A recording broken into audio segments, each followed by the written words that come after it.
de nuestro Salvador, de nuestro Redentor, de aquel que nos amó y nos lavó de nuestros pecados con su sangre preciosa. Señor, te rogamos que tú bendigas a tu grey reunida en esta mañana, que tú, Señor, nos concedas poder participar de esta reunión de una manera, Señor, digna, de una manera, Señor, que sea agradable delante de ti, de una manera, Señor, en la que podamos ser edificados, Señor, por tu palabra y podamos adorar también, podamos también postrarnos delante de nuestro Salvador y podamos cantar sus alabanzas, podamos, Señor, proclamar los triunfos de su cruz, podamos gloriarnos en el Señor Jesucristo y solamente en Él, y hacer de Él verdaderamente el entronizado en cada uno de nuestros corazones, Padre. Obra tú, Señor, en nuestras almas, Señor, trae también con bien a los hermanos que vienen de camino, y te agradecemos, Señor, muy especialmente al tener nuevamente al hermano Andrés Alcántara con nosotros, Padre. Gracias porque tu mano ha sido con él, y gracias por lo que aún vas a seguir haciendo con él, Señor, en medio de tu pueblo, Señor, y para bendición de los que no te conocen también. Ayúdanos, Señor, en esta mañana, nos encomendamos a tus cuidados en el bendito nombre de Cristo Jesús. Amén. Amén. Vamos a abrir nuestras Biblias, hermanos, en Efesios capítulo 4. Efesios capítulo 4.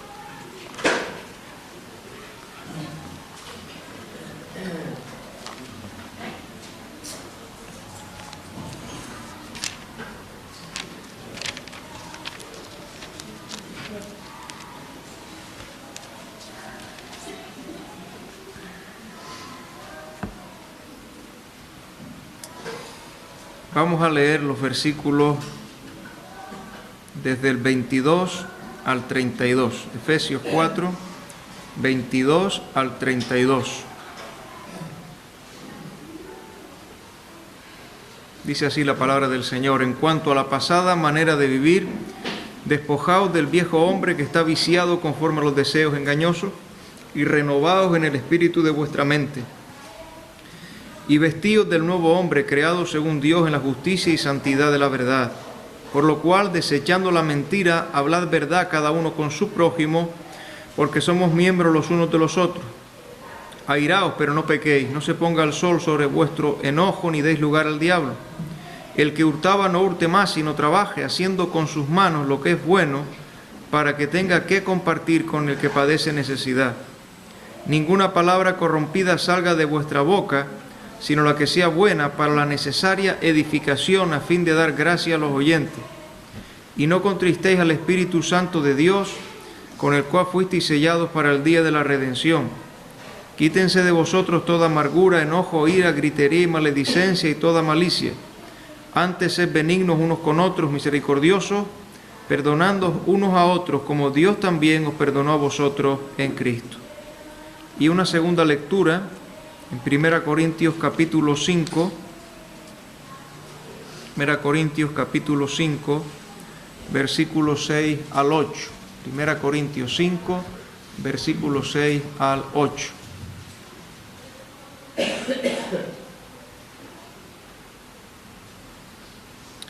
No es buena vuestra jactancia. ¿No sabéis que un poco de levadura leuda toda la masa? Limpiaos pues de la vieja levadura, para que seáis nueva masa sin levadura como sois, porque nuestra Pascua, que es Cristo, ya fue sacrificada por nosotros. Así que celebremos la fiesta no con la vieja levadura, ni con la levadura de malicia y de maldad, sino con panes sin levadura de sinceridad y de verdad. Hasta aquí la lectura bíblica. Que el Señor bendiga su palabra. Amén. Bueno, en el anterior estudio estuvimos considerando los 5 primeros versículos de este capítulo y estuvimos viendo el problema que existía entre los corintios, en el cual había un caso de inmoralidad. Esa era una parte del problema, pero la otra parte era que no se estaba tratando esta situación de la manera adecuada, no se estaba practicando, ¿verdad?, la disciplina. Y dijimos y llegamos a comentar también que aparte de la disciplina eclesial, de la disciplina en la cual se implica la congregación para preservar la pureza en medio de ella, también existe un aspecto de la disciplina que tiene que ver con que Dios, de manera directa, de manera personal, Dios puede actuar en juicio y Dios puede castigar o reprender a un creyente que permanece en pecado. Vamos a recordar simplemente esto en 1 Corintios 11, versículos 30 al 32. 1 Corintios 11, 30 al 32. Y aquí se habla de la mesa del Señor y de una participación indigna. 30 al 32, y dice: por lo cual hay muchos enfermos y debilitados entre vosotros, y muchos duermen, es decir, habían muerto. Si pues nos examinásemos a nosotros mismos, no seríamos juzgados, mas siendo juzgados somos castigados por el Señor, para que no seamos condenados con el mundo. Si el Señor tiene que llevarse a un hijo suyo anticipadamente, se lo lleva al hogar, se lo lleva a casa. Aún esa disciplina tan dura es una medida de misericordia y del amor de Dios. Miren por favor Hebreos capítulo 12,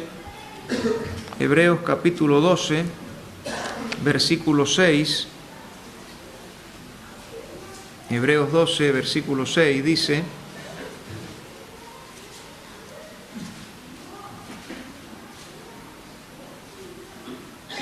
porque el Señor al que ama disciplina y azota a todo el que recibe por hijo. Y versículo 10 nos habla de un propósito en esa disciplina.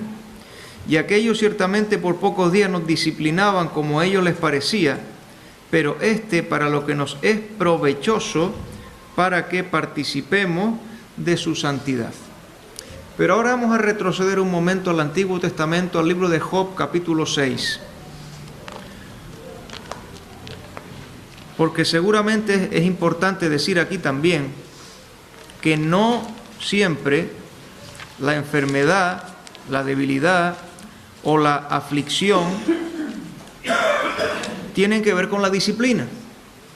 No siempre la enfermedad, el dolor, la aflicción tienen relación con un pecado en concreto, no siempre.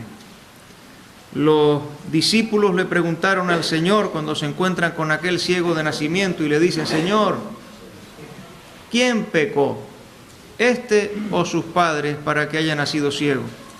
Y el Señor tiene que decirle que no tenía nada que ver con un pecado, sino que era que las obras de Dios se iban a manifestar en él. Dios tenía un propósito de bien a través de aquella enfermedad, no tenía que ver con un pecado en concreto. Job 6, 24. Aquí tenemos a los amigos de Job que se han acercado a él después de que Job ha perdido todo, incluida su salud, sus hijos, las palabras desafortunadas de su esposa. Job lo ha perdido todo. Y los amigos que han venido le han acusado de pecado a Job. Miren lo que Job dice, 6:24. Enseñadme y yo callaré, hacedme entender en qué he errado, es decir, señaladme cuál es el pecado por el cual me ha venido esto. Una página más atrás, capítulo 5, versículos 17 y 18. Miren lo que Elifaz le había dicho a Job. He aquí, bienaventurado es el hombre a quien Dios castiga. Por tanto, no menosprecies la corrección del Todopoderoso, porque Él es quien hace la llaga y Él la vendará, Él hiere y sus manos cura.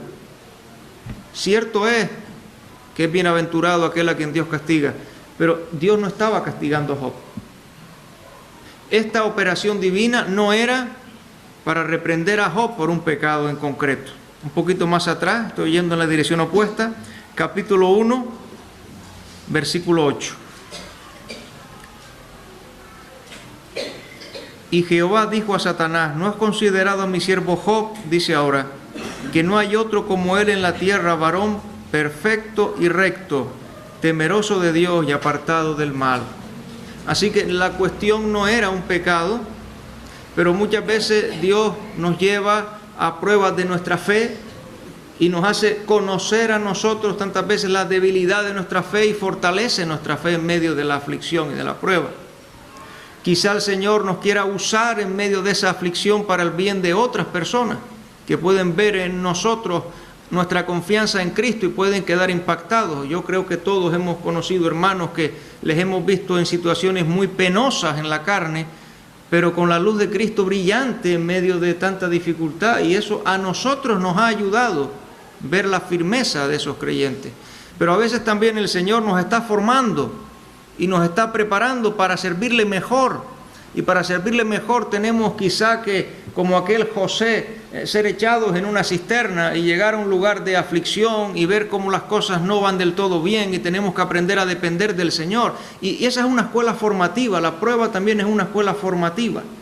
Entonces, también para que podamos ver cómo Dios nos consuela, al cual nos consuelan todas nuestras tribulaciones, para que podamos aprender a consolar a otros con la consolación por la cual somos consolados por Dios, porque Él es Padre de misericordias y Dios de toda consolación. Quiero decir con esto, amados hermanos, aunque sea un paréntesis en lo que debo decir hoy, cuidado con achacar a un pecado la aflicción de un hermano.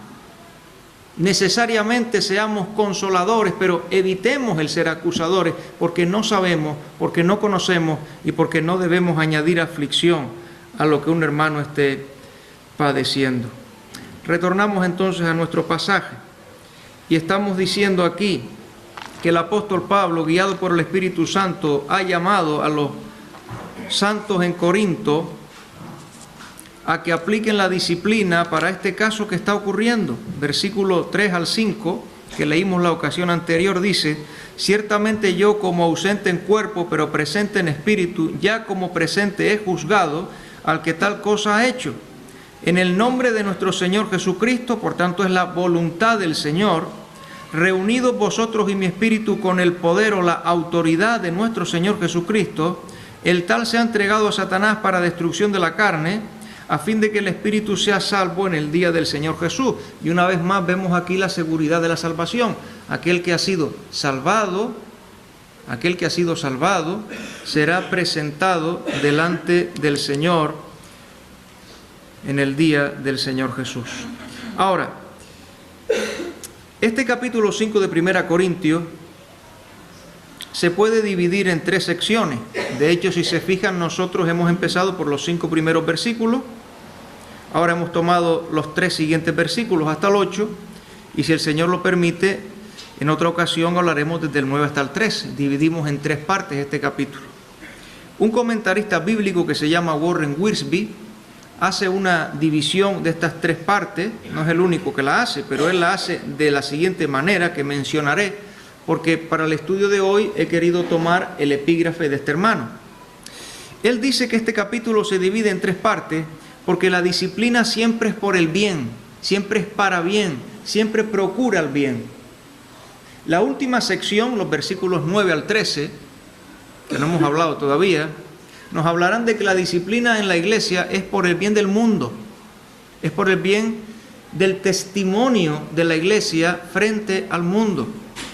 En los primeros 5 versículos que ya hemos visto, este hermano dice que la disciplina en la iglesia es para el bien de aquel que ha pecado, porque se trata de recuperar, de restaurar, de volver a la senda correcta aquel que ha pecado y que ha permanecido en el pecado, que ha perseverado en el pecado. Pero en la sección que tenemos que mirar hoy con la ayuda del Señor, versículos 6 al 8, el énfasis está en la iglesia local. La disciplina es por el bien de la iglesia local. Y en estos versículos se plantean 3 razones por las cuales la disciplina debe ser aplicada por el bien de la iglesia local. Vamos a comenzar mirando la primera. En los versículos del 6 al 8 tenemos en el 6 la primera. Y la primera tiene que ver con que el pecado posee poder de propagación. El pecado posee poder de propagación. Y la disciplina será para evitar dejar esa libertad de propagación al pecado, el efecto de la propagación del mal en medio de la iglesia local. Versículo 6. Dice: no es buena vuestra jactancia. La palabra jactancia significa un motivo por lo cual sentirse orgulloso. Solo unas páginas más atrás, miren conmigo, por favor, Romanos 4, Romanos 4, versículo 2, donde tenemos exactamente la misma palabra. Motivo por el cual sentirse orgulloso.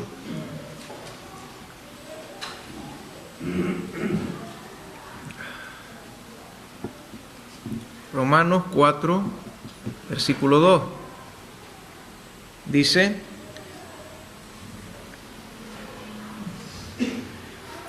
porque si Abraham fue justificado por las obras, tiene de qué gloriarse, pero no para con Dios. Ese de qué gloriarse, esas palabras de qué gloriarse, la Nácar y Colunga lo traduce como motivos de gloriarse. Aunque estemos pensando en una sola palabra en el griego, ese motivo de gloriarse o de qué gloriarse es una sola palabra. No es bueno el motivo de vuestra jactancia, es lo que está dentro de ese jactarse, el motivo de la jactancia, la base de la jactancia, la razón de la jactancia. ¿De qué se estaban jactando los corintios? Pues el contexto parece indicarnos que se estaban jactando de la tolerancia o de la permisividad que tenían para con el pecado. No era bueno el motivo, no era buena por tanto la jactancia, por el motivo por el cual surgía esa jactancia. Estaban complacientes y aún orgullosos. Pero esto no era bueno, no era correcto. Ya hemos dicho anteriormente que el pecado en todo caso debería ser motivo de lamento. Miren el versículo 2 que ya hemos leído, 5:2. Y vosotros estáis envanecidos. ¿No deberíais más bien haberos, dice ahora, lamentado? Y ese lamento es como de un llanto, de un dolor por un muerto. Es un lamento fúnebre, para que fuese quitado de en medio de vosotros el que cometió tal acción. Ahora, ¿por qué no era buena esa jactancia? Sigue a continuación afirmándose con una pregunta. Versículo 6. No es buena vuestra jactancia, y dice ahora: ¿no sabéis que un poco de levadura leuda toda la masa? Vamos a mirar, por favor, Gálatas 5:9. Esta pregunta es un interrogante que era conocido. Debió de haber sido un refrán o un proverbio, un dicho. La pregunta comienza diciendo: ¿no sabéis?, dándose por cierto que era conocido de todos. Se repite en Gálatas 5:9, era muy conocido. Gálatas 5:9 dice: un poco de levadura leuda toda la masa. Y por supuesto habla de la influencia que puede tener la levadura en una masa, o del poder de propagación o de diseminación de la levadura. En nuestra porción, 1 Corintios 5, 6 al 8, la palabra levadura es la palabra principal. Si quieren podemos retornar de nuevo ahí. La palabra levadura es la palabra principal. Si nosotros leemos atentamente nos daremos cuenta que en los versículos 6, 7 y 8 está la palabra levadura en cada versículo. De hecho, aparece en un increchendo, si me permiten el giro musical. En el versículo 6 aparece una vez la palabra levadura. En el versículo 7 aparece la levadura 2 veces. Y en el versículo 8, no sé si lo están mirando, en el versículo 8 aparece la levadura 3 veces. Así que aparece en un increchendo, es la palabra principal, la palabra dota de unidad al párrafo. Este párrafo habla de la levadura y aparece cada vez más esa palabra, la palabra levadura. Pero también hay un increchendo, porque si notan el versículo 6 comienza hablando de cuánta levadura. No sé si lo han notado. Dice un poco de levadura, pero el versículo 8 termina diciendo sin levadura. Comenzamos con un poco de levadura y termina sin levadura. La palabra levadura, por supuesto, se usa de manera figurativa. Se utiliza la palabra levadura en la Biblia para representar una mala influencia, y particularmente la influencia nociva que puede ejercer el pecado.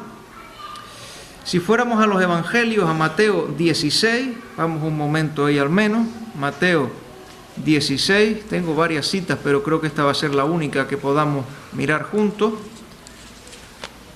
Podríamos ver que se habla de la levadura de los fariseos, Mateo 16.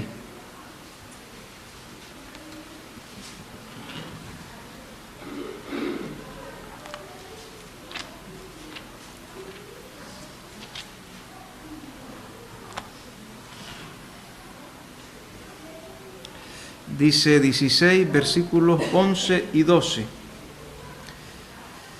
¿Cómo es que no entendéis que no fue por el pan que os dije que os guardaseis de la, ahí está la palabra, levadura de los fariseos y de los saduceos?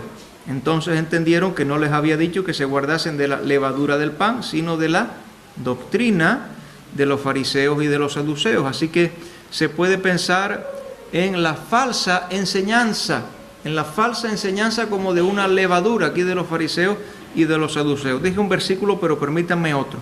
Lucas 12, un poquito más adelante, Lucas 12, aquí está la levadura pensando en enseñanza falsa, pero en Lucas 12 va a estar en un mal comportamiento.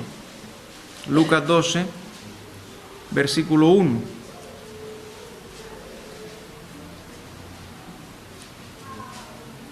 Dice: en esto, juntándose por millares la multitud, tanto que unos a otros se atropellaban, comenzó a decir a sus discípulos primeramente: guardaos de la levadura de los fariseos, que es la hipocresía, y en este caso sería la simulación de una devoción falsa, el actuar en las cosas espirituales como un actor que tiene una máscara, que no muestra su verdadero rostro, que solo quiere aparentar, que solo está representando un papel. Se habla de la levadura de los fariseos y dice que la levadura de los fariseos es la hipocresía. También en la Escritura se hablará de la levadura de Herodes Antipas, que era una conducta inmoral, una conducta corrupta. Entonces estamos diciendo que el pecado simbolizado por la levadura puede ser de carácter moral, puede tener que ver con la conducta, con un comportamiento indigno, impropio, inmoral, que será lo que veremos en 1 Corintios 5:6. Pero también puede ser de carácter doctrinal la levadura, puede ser una falsa enseñanza, puede ser una enseñanza errónea, puede ser una enseñanza contraria a la sana palabra de Dios.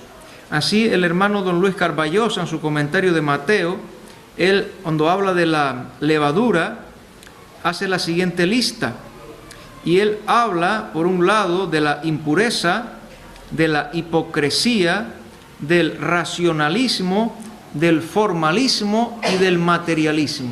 Y cada uno de estos serían factores de la idolatría, de la levadura, que estamos diciendo puede ser de carácter moral o puede ser de carácter doctrinal. Retornamos a nuestro pasaje, 1 Corintios 5:6, donde nos habla de la cantidad de levadura. Dice: ¿no sabéis que? Y dice ahora, un poco. Y no se debía menospreciar el hecho de que fuera un poco, o de que fuera solo un poco. Un poco de levadura iba a dar carácter al todo, lo diría a continuación. Un poco de levadura era suficiente. Un poco de levadura afectaría al conjunto, porque sigue diciendo que leuda toda la masa. De tal manera que, por un lado, en el presente, allí en Corinto, toda la asamblea, de alguna manera, estaba contaminada en el presente porque no se había juzgado aquel mal. Esa sería quizá la característica de lo que algunos llaman la complicidad, sería la contaminación presente. Pero todavía había otro riesgo, que era el del contagio o de la expansión que podía llegar en el futuro.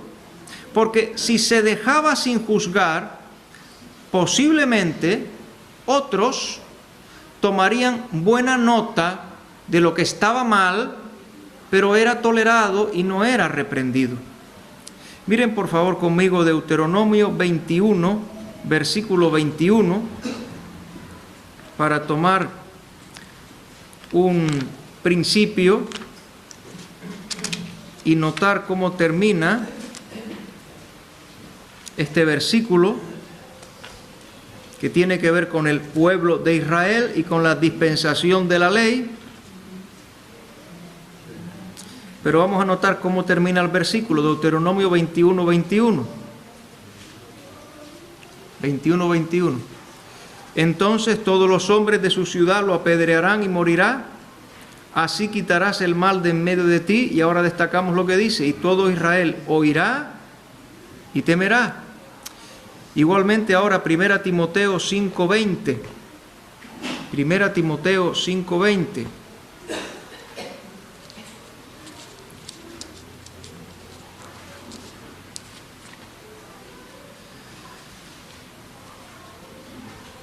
Se trata de evitar el contagio, la expansión.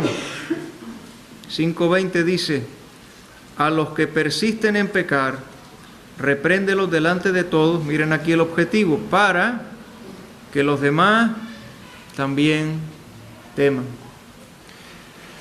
Cuando Dios actúa sobre Ananías y sobre Zafira, recuerdan que ahí se les anuncia el juicio de Dios y primero uno y después la otra muere, o al revés, primero ella, después él. El pasaje termina diciendo que sobrevino gran temor sobre todos los que oyeron aquello. Por tanto, de esta manera se evita el contagio. Miren por favor Mateo 13:33. Mateo 13:33. Ocurre como cuando tenemos una cesta de manzanas y nos encontramos que una manzana está podrida. No pasa nada. Solo es una manzana que está podrida, no pasa nada. Dejaríamos la manzana ahí en la cesta y nos marcharíamos tranquilos porque solo es una manzana que está podrida, no pasa nada. Algunos ya me están diciendo que no lo harían así. No sé si saben que la manzana podrida expende, ahí está detrás está Marcos, que seguro que lo podría explicar con todo lujo de detalle, expende una sustancia que se llama etileno. Y ese etileno va contagiando al resto y dentro de poco seguramente, como no quitemos aquella manzana podrida, vamos a tener un cesto de manzanas podridas. ¿Qué queremos decir? Que solo una manzana, pero hay un contagio.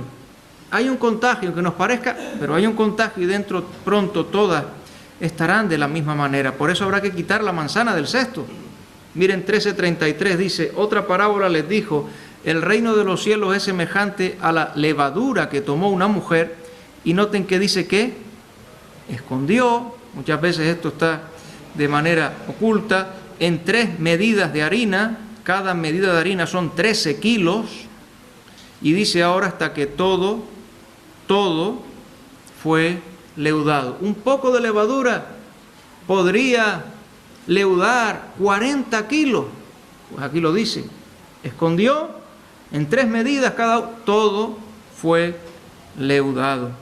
El verbo esconder aquí nos recuerda que la propagación puede ser silenciosa, que puede ser callada, pero que llegará el momento en el cual se hará notar el efecto de la levadura, porque se ha reproducido, porque ha contagiado, porque ha traído algún mal. El pecado es contagioso, el pecado es contaminante. También cuando leía esto en algún comentario hablaban de los virus y cómo de nosotros tomamos ciertas medidas cuando hay algún virus contagioso, y no se nos ocurre exponernos a un contagio cuando nosotros sabemos que hay un riesgo a nuestro alrededor. De la misma manera el pecado es contaminante y siempre hará su triste efecto.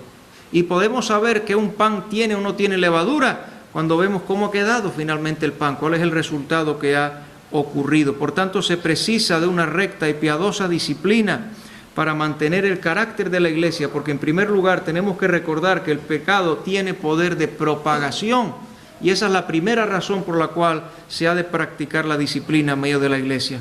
Segundo lugar, versículo 7. 1 Corintios capítulo 1 y versículo 7.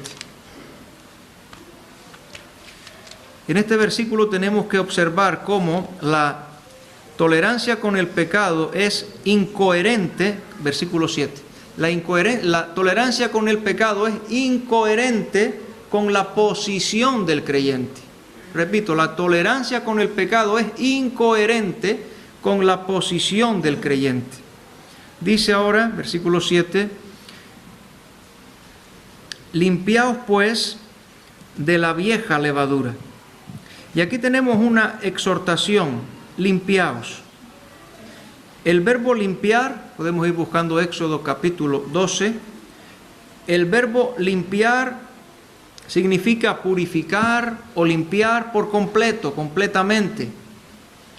Y la manera en la cual está dicho indica urgencia. Es decir, alguien lo parafrasea así: hacedlo ahora y hacedlo eficazmente antes de que toda la iglesia quede contaminada.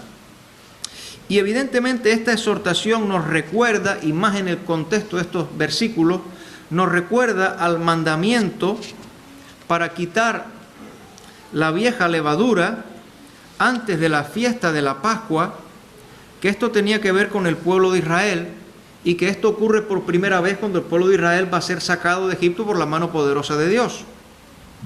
Permítame decir aquí, antes de leer en Éxodo, que estas palabras nos permiten entender, además del hecho de que había un buen número de judíos en medio de la asamblea en Corinto, nos recuerda que las fiestas solemnes de Jehová, que aquí se van a mencionar dos, panes sin levadura y la Pascua, tienen valiosas enseñanzas para nosotros hoy. Y que aunque eran para el pueblo de Israel, nos enseñan principios provechosos, válidos, y este pasaje particularmente también nos anima a estudiar esas fiestas. Yo recordaba que en el año 2010 el hermano Manuel León nos habló de las 7 fiestas de Jehová. Y por cierto, el año 2010 fue el último, lo tengo aquí apuntado, que estuvimos en la cumbre en un día tan precioso como el que tuvimos hace poco, el año 2010, 24 del 5 de 2010. Pero miren, Éxodo capítulo 12, porque tenemos que mirar la fiesta de los panes sin levadura rápidamente. Éxodo 12, versículo 15. Éxodo 12, 15.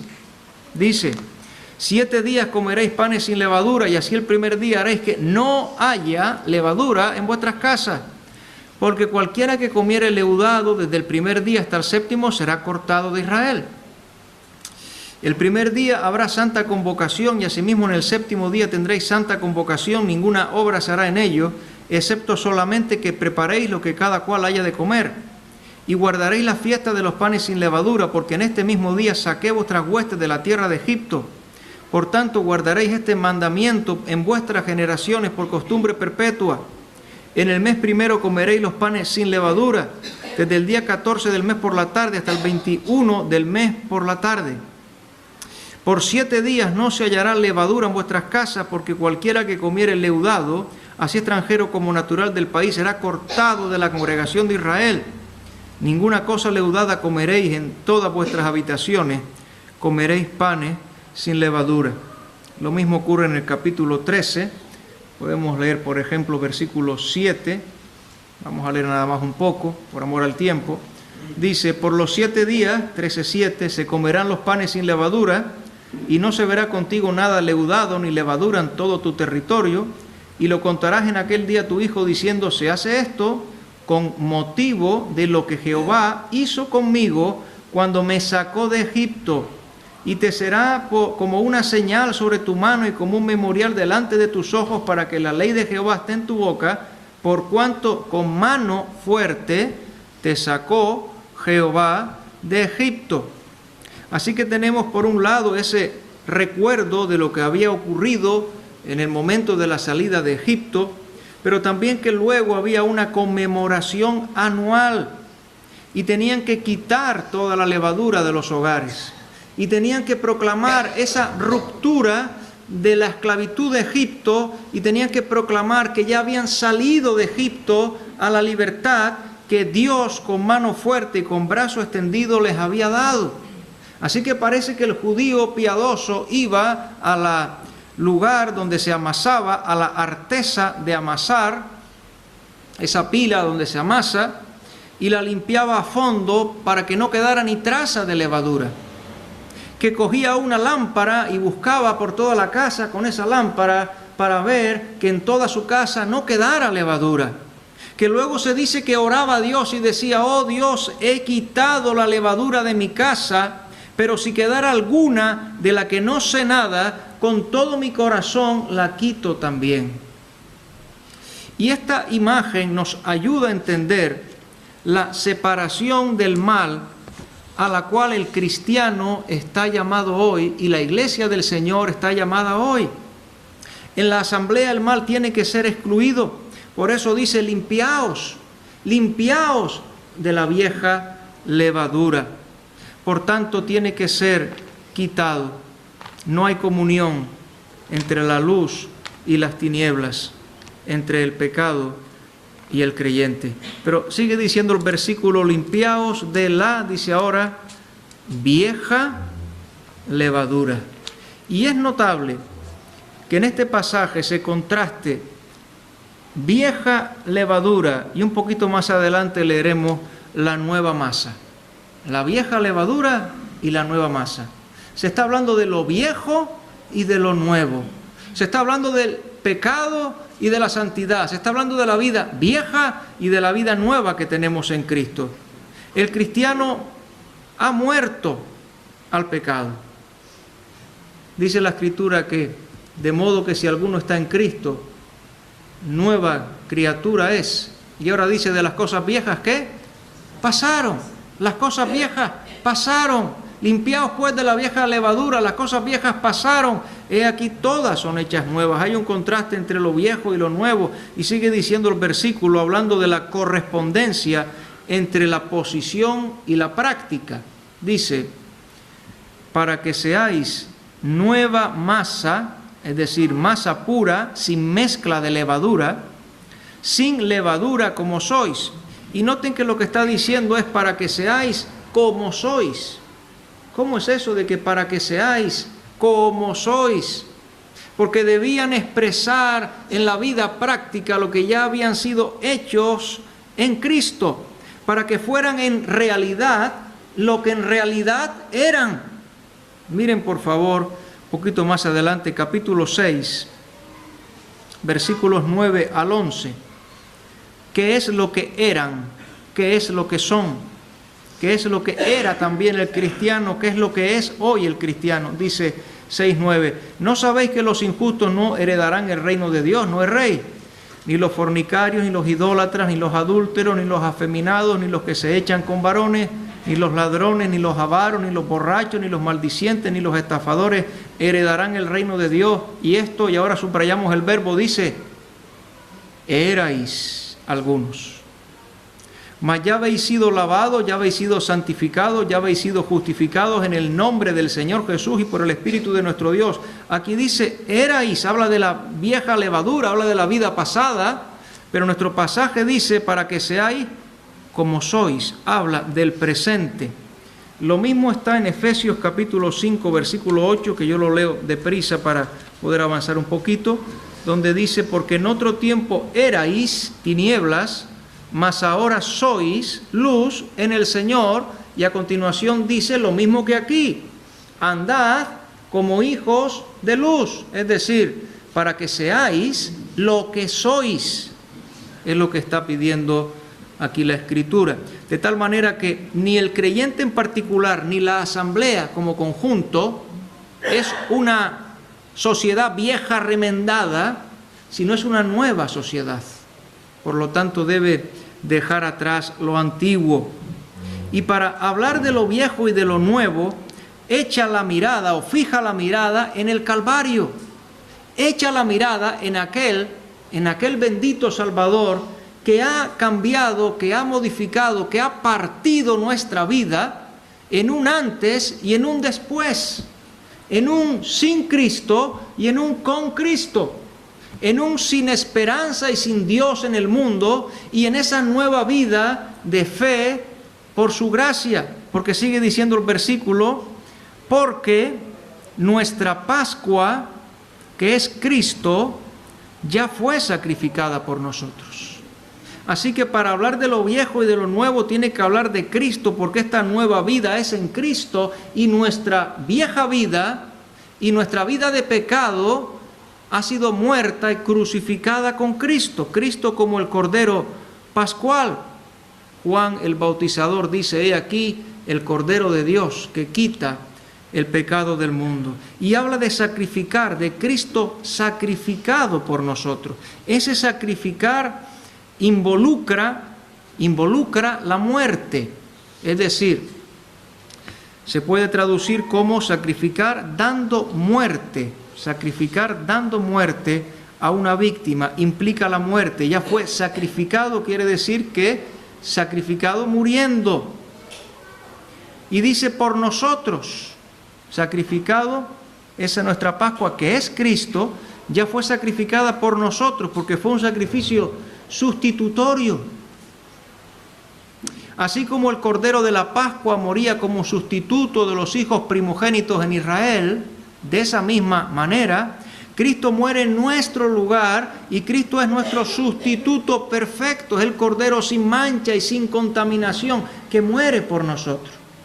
Dice la Escritura que, Romanos capítulo 5, versículo 8, que Dios muestra su amor para con nosotros en que aún siendo pecadores, Cristo murió por nosotros. Escuchaba en estos días un hermano que decía, y es cierto que hay muchas, desgraciadamente, versiones que dicen ser bíblicas, pero que quitan esas palabras por nosotros.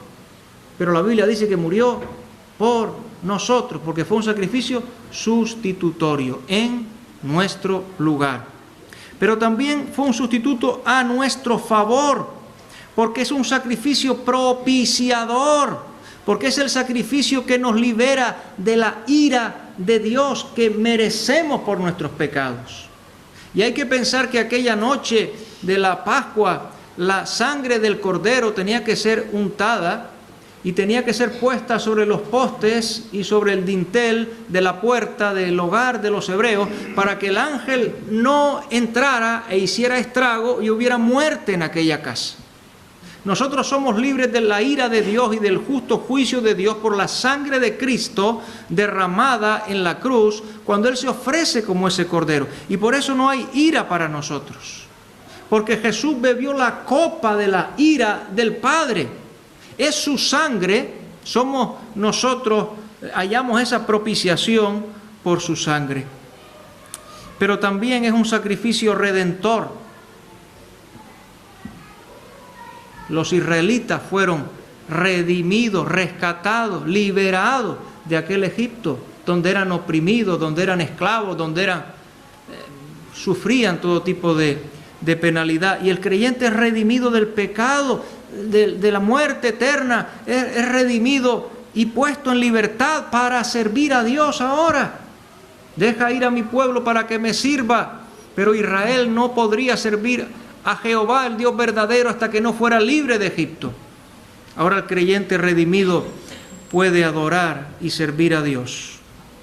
Esta semana tuve ocasión de oír una conversación. Ahí estaba mi padre que le estaba testificando a una persona y apunté lo que le dijo la persona. Le dijo acerca del Señor Jesús: vino a redimirnos, pero lo mataron. Vino a redimirnos, pero lo mataron. Algo no encaja. Algo no encaja. Miren por favor Efesios 1:7, solo esto rápidamente. Mi padre le explicaba que para redimirnos murió. Para redimirnos murió. Efesios 1:7 dice: en quien tenemos redención por su sangre, el perdón de pecados según las riquezas de su gracia. Hubo que pagar un precio para esa redención, un rescate para esa redención, y fue el coste de su sangre, rescatado de nuestra vana manera de vivir, no con cosas corruptibles como oro o plata, sino con la sangre preciosa de Cristo, como de un cordero sin mancha y sin contaminación. Hebreos 9:12, por favor. Hebreos 9:12. Estamos diciendo que Cristo, nuestra Pascua que es Cristo, ya fue sacrificado por nosotros.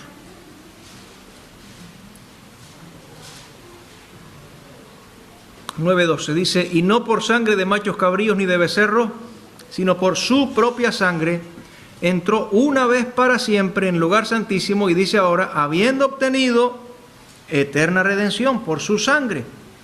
Y por último el versículo 26. De otra manera le hubiera sido necesario padecer muchas veces desde el principio del mundo. Pero ahora en la consumación de los siglos se presentó una vez para siempre por el sacrificio de sí mismo para quitar de medio el pecado. Así que la iglesia debe permanecer libre de levadura porque ha sido separada del dominio del pecado por la muerte del Cordero Pascual, que es el Señor Jesucristo.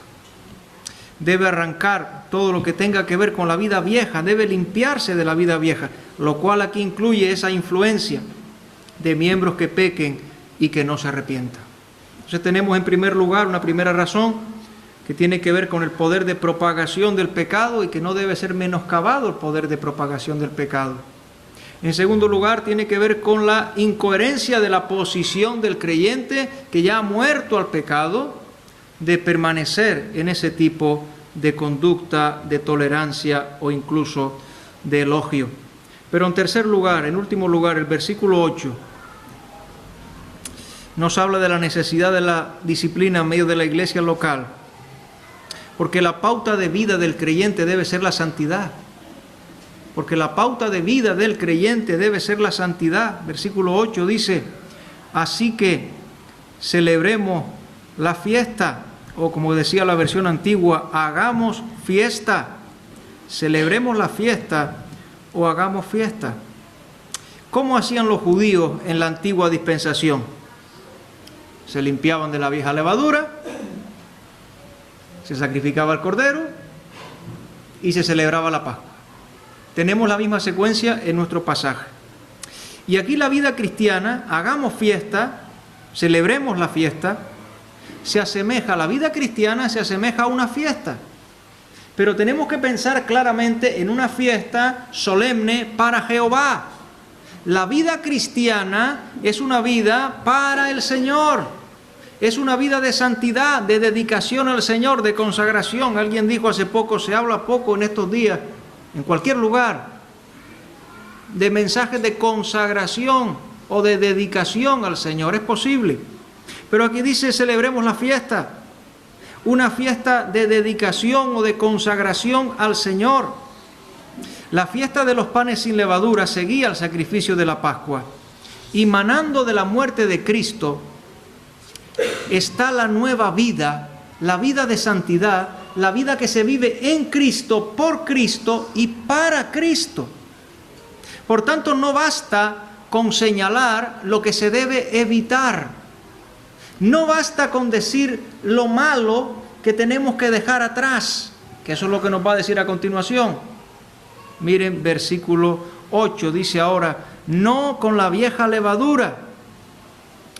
Los creyentes celebran, viven la vida cristiana, no con la vieja levadura. Y ahora dice, ni con la levadura de malicia, y eso tiene que ver con la mente. La malicia tiene que ver con el pensamiento, la malicia tiene que ver con lo malo que está en nuestra cabeza, pero sigue diciendo, y de maldad, eso tiene que ver con el fruto de la malicia en palabra o en hecho. El creyente apartado del mal en su mente o del mal en su acción, en la palabra o en el comportamiento, porque de la abundancia del corazón habla la boca. Y porque de la mente o del pensamiento, del propósito, muchas veces se llega a la acción. Pero si maldad es mal en actividad, lo que hace daño, la malicia y la maldad que han quedado atrás deben ser reemplazadas por lo que dice ahora. Sino con panes sin levadura, con panes ácimos, de sinceridad y de verdad. Y la sinceridad ciertamente es aquello que bajo los rayos del sol está sin adulteración, es decir, transparencia. De nuevo aquí la sinceridad tiene que ver especialmente con lo interno y tiene que ver con la limpieza de motivos o con la pureza del corazón. Y sigue diciendo además de sinceridad y de verdad, que tiene que ver con la rectitud de acción, con el mantenimiento de todo lo que es bueno, de todo lo que es sano, de todo lo que es adecuado. De manera que no solo debemos evitar lo malo, sino debemos hacer y perseverar en lo bueno. No solo debemos evitar lo malo, sino debemos vivir vidas de verdadera santidad, vidas que dependen del Señor Jesucristo y que buscan hacer lo que a Él le agrada. Así está ejemplificado en Efesios 4 que antes leímos. Vamos a mirarlo nada más muy rápidamente porque ya estamos fuera del tiempo. En Efesios capítulo 4 hay que notar como al igual que en nuestro pasaje, aquí no solo se habla de la pasada manera de vivir, sino se habla de la nueva vida. Se habla de la pasada manera de vivir, el versículo 22, y despojaos del viejo hombre viciado conforme a deseos engañosos, pero luego dice la otra contraparte, renovaos en el espíritu de vuestra mente, vestidos del nuevo hombre, creado según Dios en la justicia y santidad de la verdad. De eso es de lo que habla Panes sin levadura, de sinceridad y de verdad.